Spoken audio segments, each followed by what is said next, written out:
Bonjour Madame la rectrice. Bonjour Chahine. Donc les 3 semaines de l'engagement dont on va parler précèdent les élections du CVL et du CVC.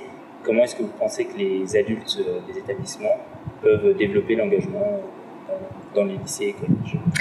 J'ai écrit aux chefs d'établissement pour leur demander de veiller à ce que la participation soit la plus forte possible aux élections. Mais au fond de moi, je pense que c'est pas tant aux adultes de faire qu'aux jeunes. Les jeunes qui sont déjà convaincus qu'il faut s'engager doivent convaincre les autres de venir s'engager avec eux.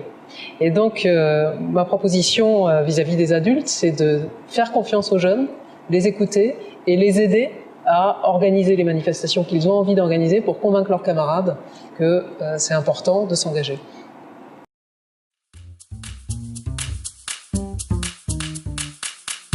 Depuis l'année dernière, il existe des conseils de la vie collégienne. Pourquoi est-il important que les élèves s'engagent tôt ? Parce qu'il est préférable qu'ils se préparent le plus tôt possible à ce que sera leur vie de lycéen dans tous ses aspects. Il est important que les élèves se préparent tôt à l'orientation et il est important qu'ils se préparent aussi le plus tôt possible à s'engager. Leur formation, votre formation à tous les trois, est une formation complète, globale, à tous les aspects de la vie que vous allez connaître une fois devenus adultes et citoyens.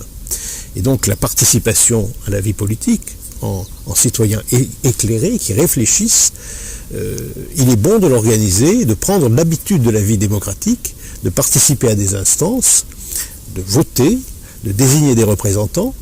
Dès le collège, vous avez la maturité pour cela et cela vous préparera bien à participer ensuite à la désignation de représentants lycéens qui ont leur mot à dire sur des questions qui concernent déjà les collégiens, comme l'accompagnement personnalisé par exemple. Bonjour madame. Bonjour Alice. La parité a été instaurée au CVL et au CVL. En quoi pensez-vous que cela est important ?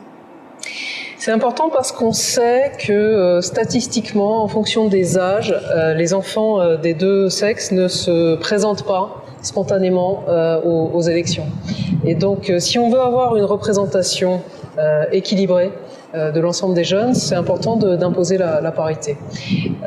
Et puis, ce qui est intéressant également, c'est d'habituer dès le plus jeune âge, puisqu'on parle aussi des collégiens, les jeunes à travailler ensemble, les garçons avec les filles, et à prendre en considération les différentes problématiques telles qu'elles sont vues par les uns et les autres. Alors quand on sera dans une société parfaite où il y aura une réelle égalité entre les filles et les garçons, on n'aura plus besoin d'imposer ce genre de choses et on recrutera les gens et on élira les gens uniquement sur leurs compétences. Il se trouve qu'on est dans une société dans laquelle il y a des représentations de genre qui sont très fortes et on risquerait d'avoir par exemple que des filles élues au conseil de la vie collégienne et peut-être un plus grand équilibre au conseil de la vie lycéenne, mais peut-être probablement plus de garçons que de filles. Donc ça nuit peut-être à la démocratie dans un premier temps, mais c'est pour la construire à plus long terme. Être élu dans des instances scolaires comme par exemple le conseil de vie collégienne ou le conseil de vie lycéenne ou encore le conseil d'administration, est-ce que c'est la seule façon pour un élève de s'engager ? Non. Vous avez raison, il y a bien des façons de s'engager en fonction de ces centres d'intérêt qui ne se limitent pas à ce que vous pouvez faire dans le cadre scolaire. Et c'est d'autant plus vrai et c'est d'autant plus important que dans les recrutements que vous aurez à subir par la suite, auxquels vous serez confrontés, que ce soit des recrutements professionnels ou des recrutements éventuellement dans des écoles, on tient de plus en plus compte de cet à côté des résultats scolaires, de ce qu'ont été vos centres d'intérêt, vos activités de loisirs, etc. et votre participation à la vie associative sous des formes très diverses, que ce soit les sports, la musique, des activités même humanitaires. Au fond, et l'évolution législative récente qui a changé la vieille loi de 1901 sur les associations pour permettre à des jeunes gens de 16 ans d'y prendre une part pleinement active, alors qu'ils n'ont pas atteint l'âge de la majorité, on voit bien qu'on est là dans un débat plus global qui est justement celui sur l'âge de la majorité.